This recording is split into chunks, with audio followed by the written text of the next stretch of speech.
Baie hartlik welkom, liewe vriende, liewe gemeente. Ons is nog steeds besig met die evangelie van Markus, die oudste evangelie. En vanmôre wil ek vir julle 'n gedeelte lees uit Markus 10 vanaf vers 17. Net toe Jesus uit die huis uitkom om verder te gaan, kom daar iemand aangehardloop. Hy val toe voor hom op sy knie en vra hom: "Goeie leermeester, wat moet ek doen om die ewige lewe te kry?" So dis die vraag wat die man hom vra. Wat moet ek doen om die ewige lewe te verkry? Daarop sê Jesus vir hom: "Waarom noem jy my goed? Jy ken die gebooie, jy mag nie moord pleeg nie, jy mag nie egbreek pleeg nie, jy mag nie steel nie, jy mag nie vals getuienis aflê nie, jy mag nie iemand verontreg nie, eer jou vader en jou moeder." "Meneer," sê hy vir Jesus, "dit alles het ek van my kinderdae af nagekom." Jesus het dan gekyk en hom lief gekry en vir hom gesê: "Net een ding kom jy kort. Gaan verkoop alles wat jy het en gee die geld vir armes en jy sal 'n skat in die hemel hê. Kom dan terug en volg my." Hy het egter geskrik toe hy dit gehoor en het bedruk weggegaan, want hy het baie besittings gehad. Jesus kyk toe na sy disippels rondom hom en sê vir hulle: "Hoe moeilik sal die mense wat ryk is in die koninkryk van God kom?" Die disippels was verbaas oor hierdie woorde van hom. Jesus sê toe verder vir hulle: "Kinders, hoe moeilik is dit om in die koninkryk van God te kom? Dit is makliker vir 'n kameel om deur die oog van 'n naald te kom, as vir 'n ryke om in die koninkryk van God in te gaan." Dit het hulle geweldig ontstel en hulle het vir mekaar gesê: "Wie kan dan gered word?" Jesus het reguit na hulle gekyk en gesê: "Vir mense is dit onmoontlik, maar nie vir God nie, want vir God is alles moontlik." Peter sê toe vir hom: "Kyk, ons het alles verlaat en ons volg U." Jesus antwoord: "Dit verseker ek julle, daar is niemand wat ter wille van my en ter wille van die evangelie afgesien het van sy huis of broers of susters of moeder of vader of kinders of eiendom nie, of hy kry nou in hierdie tyd 100 keer soveel huise en broers en susters en moeders en kinders en eiendom, saam met baie vervolging. En in die bedeling wat kom, die ewige lewe. Maar baie wat eerste is, sal laaste wees, en wat laaste is, sal eerste wees." Die Puriteine het 'n interessante spreekwoord. Hulle sê die skerp naald van die wet maak 'n gaatjie vir die rooi garendraad van die evangelie. Hoor mooi, hulle sê die skerp naald van die wet maak 'n gaatjie sodat die rooi draad van die evangelie kan deurgaan. Dis my interessant as jy na hierdie gedeelte kyk, waar hierdie vraag gevra word, en jy kyk ook na Johannes 3 vers 3 en 5, waar Nikodemus was 'n kerkleier, hy was eintlik die moderator gewees. Hy was die hoof van die kerk, van die Sanhedrin. En hy kom in die middel van die nag. Hy wil nie hê die ander mense moet hom sien nie. Hy kom in die middel van die nag na Jesus toe. En hy vra vir hom: "Wat moet ek doen om die ewige lewe te beerwe?" En dan sê Jesus vir hom: "Jy moet weergebore word." Hier kom 'n man, 'n ryk jong man. Hy was teen die deel van die hoë kringe in die kerklike lewe. Hy kom aangehardloop na Jesus toe. Hy gee nie om wie sien hom nie. En hy val voor Jesus neer. En hy sê: "Goeie leermeester, wat moet ek doen om die ewige lewe te verkry?" Nou die woordjie goeie leermeester, goeie kan net sowel beteken God.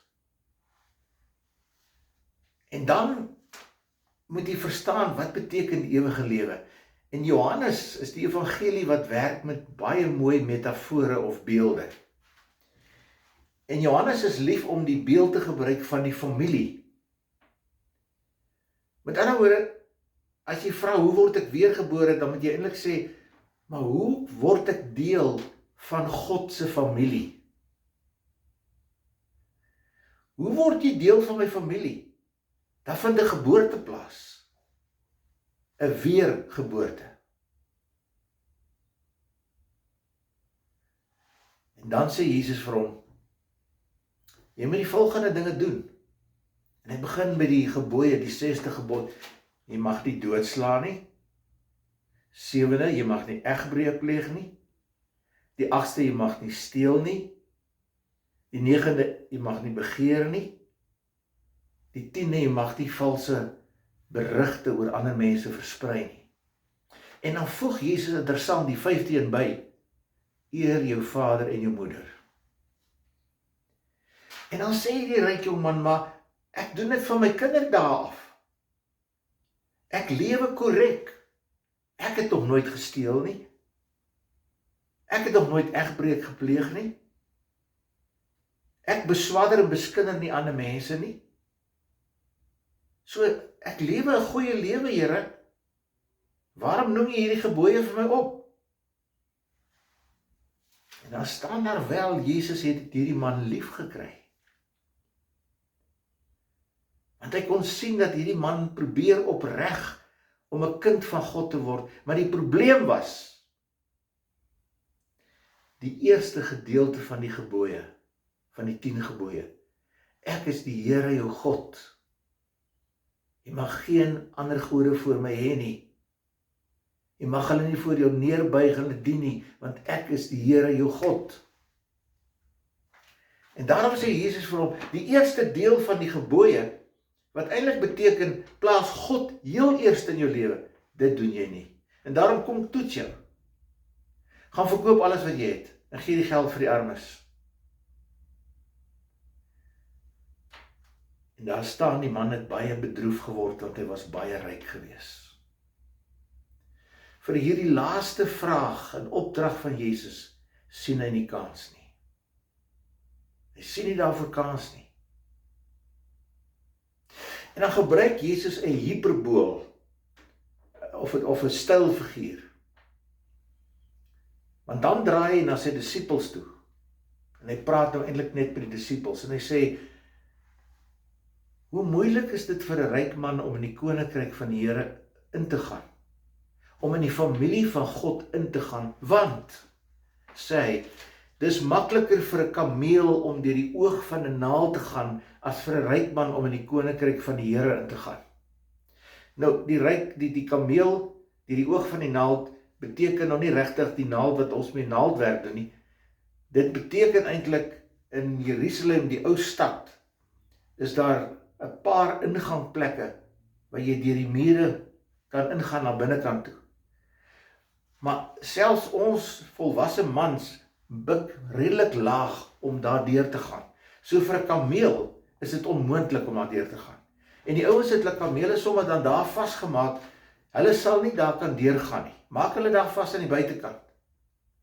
En dan gaan hulle in die ou stad in. En daarmee gebruik Jesus die voorbeeld om te sê, so moeilik is dit vir 'n ryk man. Want hy wil 'n klomp goed met hom saamneem. Hy kan nie sonder hierdie ander wêreldse goed wat hy besit. Hy kan nie sonder sy kar en sy huis en sy plaas en sy geld en sy besittings, kan hy nie in die koninkryk ingaan nie. Want hy aanbid daai goed baie meer as wat hy enigstens God aanbid. Met ander woorde, jy hang jou hart op aan daai goed. In plaas daarvan om jou hart, ja, ek moet eerder sê jou kop vir die Here te gee. En dit is die probleem van hierdie man. Jesus vra van hom alles.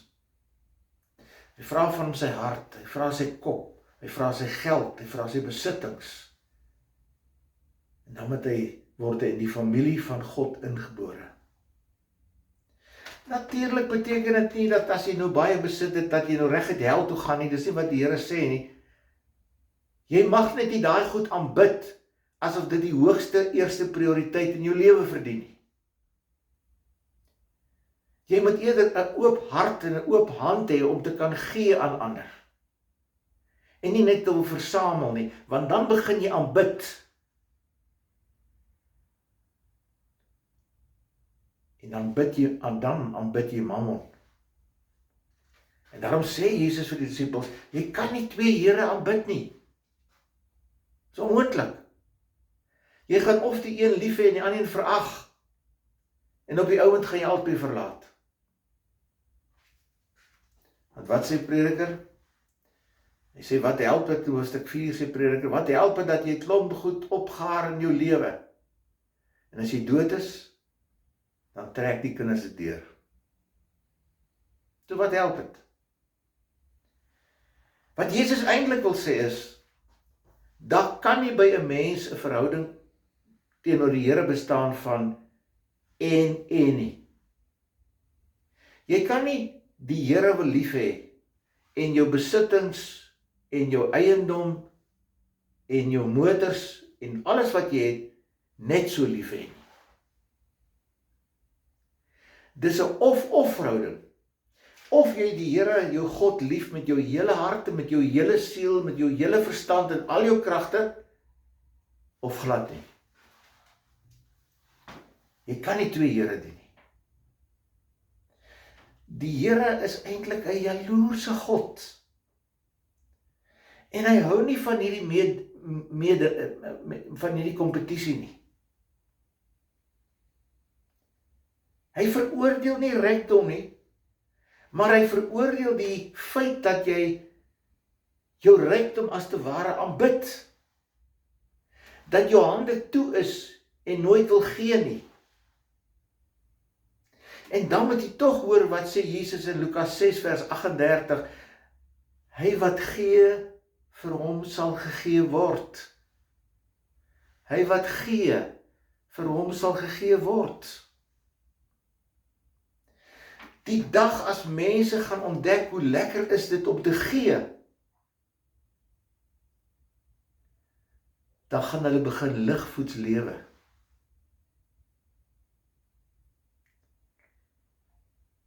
Jesus, moet jy weet, word nie soos ou skoene agter 'n mens aangegooi nie. Dink maar aan Lukas 15, die verhaal, die gelykenis van die liefdevolle pa, of het soos dit in die Bybel staan van die verlore seun. Die pa het nie die seun gaan soek in die ver land nie. Nee, hy het hom dood verlang, ja. Hy het op die stoep gaan sit, en as te ware gebid elke dag dat sy seun moet huis te kom, en die dag toe sy seun van ver af aankom, toe herken hy hom, toe hardloop hy hom tegemoet. Die seun wou nog sy toespraak vir die pa voordra om te sê, ek is jammer, ensovoorts, ensovoorts. Toe soen die pa sy woorde dood. Hy versoen hom. Hy nooi hom in. Hy nooi vir hom 'n bruilofsmaal, want die seun van hom is weer in die familie van God in. Maar hy het nie die kind gaan soek nie. God loop nie agter ons aan nie. God bedel nie. God sit nie 'n soektog op tou om ons ergens te gaan kry nie. Nee. Hy vra dat jy tot bekering kom en dat jy weer terugkom na die familiehuis toe, in die familiekring in, en so beerf jy die ewige lewe.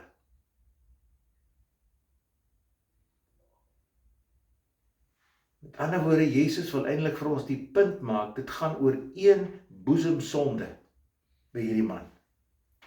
En die boesemsonde, as ek dit mag herhaal, was dat hierdie man alles korrek gedoen het, eer jou vader en jou moeder, en hy het nie gesteel nie, al die goed het hy korrek gedoen. Hy sê ook van kleins af. Maar daar's een ding, sy besittings. En daarom wys ek so, want sy hande was toe gewees, en nie so nie. Die oomblik as jy jou hande oopmaak en jy gee, dan sit God in. Maar as jou hande so is, kan die Here nie insit nie. En dit was die man se boesemsonde. En as jy aan die goed vashou en vasklem, dan kan jy Jesus nie omhels nie. Jy kan nie jou besittings dien en die Here nie. Die Here moet u hoor, Christus moet die heel eerste, hoogste prioriteit in my lewe wees. Hy moet die Alfa en die Omega wees, die begin en die einde van my bestaan, van my lewe. Hy is die enigste goed, aanhalingstekens, wat ek graag moet wil hê.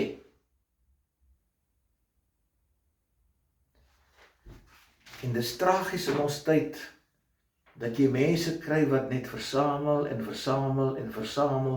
En ek praat nie van mense wat vindingryk het, en 'n besigheidsbrein het, en mense wat hard werk nie. Want nie een van daai goedjies kan jy saamvat hemel toe nie. Jy sal nooit 'n ventersleepwaandjie kan aanhak, as jy na die koninkryk van die hemel toe gaan nie. Kan ek gou vir julle 'n grappie vertel? Die twee ouens wat by die poorte van die hemel kom. En die een ou kom daar met 'n papiersak piesangs. En Petrus sê, nee, jy mag niks hier invat uit die poorte nie. En die man is baie ontsteld, want hy is so lief vir piesangs. Hy sê, wel, eet ek nou maar al die piesangs op. En toe hy verder wil stap, toe sê Petrus, nee, die skille, wat van die skille? Hy sê, nee Petrus, is jy nou regtig ernstig, want ek die skille ook eet. Hy sê, ja, ons mors ook nie hier nie. Eet toe nou maar die skille, dit is daarom bietjie sappig. En toe hy wil deurstap, toe sê die man, sê Petrus, wat van die papiersak? Hy sê, maar hoe gaan ek dit inkry? Hy sê, maar kan jy nie deurgaan nie? So hy wurg toe maar die papiersak in, want hy wil graag in die koninkryk ingaan. Hy wil graag deel word van die ewige lewe. Hy wurg dit in. Toe hy uiteindelik alles in het, toe stap hy by Petrus verby die poorte en hy begin te lag. En Petrus sê, nou, waarom lag jy so? Hy sê, my broer, kom hier agteraan met 'n blikdruksvyer. Dink sy kanse was min. Maar dit is die probleem, dat ons so kan vashou aan ons aardse besittings, dat dit ons God word, dat dit vir ons aanbiddingswaardig lyk, dat ons hande so toegeklem is, dat die Here nie wil insit nie.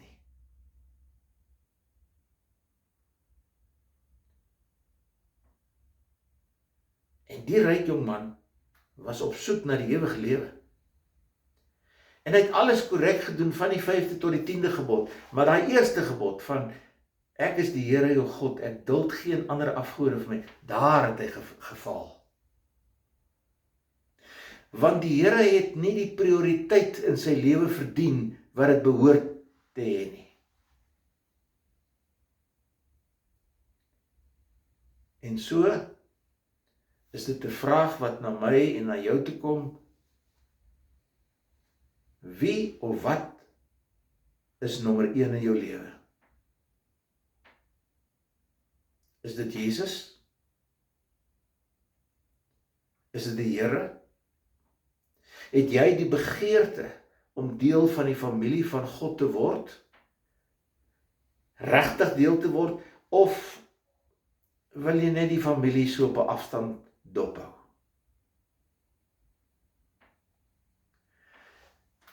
Broeders en susters, ek het dit onlangs weer gesien, dat jy mense kry wat betrokke was. En nou dat hulle verskoning het om nie so betrokke te wees nie, nou sit hulle Sondag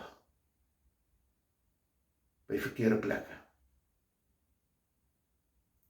Hulle soek nie meer die teenwoordigheid van God op nie. Hulle soek nie meer op om by die familie van God te wees nie. En dan moet jy ernstig besin oor jou lewe. Want net nou kan dit te laat wees. Here God,